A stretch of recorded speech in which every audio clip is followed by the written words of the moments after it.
Hi friends, இன்றைக்கி வந்து பச்சரிசியில் cake பண்ணுறதுக்கு ஒரு 200 கிராம் பச்சரிசியை 2 மணி நேரம் ஊற வச்சு எடுத்துருக்கு. அது கூடால 2 ஸ்பூன் வந்து வேக வச்சு எடுத்த சோறு, ஒரு ஏலக்காய். இதை வந்து நம்ம வந்து ஆப்பமாவு பதத்துக்கு வந்து அரைச்சி எடுத்துக்கணும்.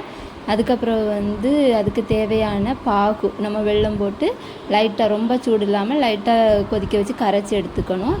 அது கூடால நம்ம வந்து அந்த நாம் வந்து மிக்ஸ் பண்ணி வச்சுருக்கிற அந்த பச்சரிசி இது மாவை போட்டு நல்லா கலக்கிக்கணும். அது கூடால கொஞ்சம் தேவையான அளவு உப்பு, ஒரு 1/4 ஸ்பூன் வந்து சோடா உப்பு போட்டு நல்லா மிக்ஸ் பண்ணிக்கணும்.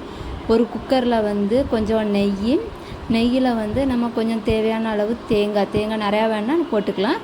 நல்லா கலர் சேஞ்ச் ஆகிற அளவுக்கு நல்லா பொரிச்சிக்கணும்.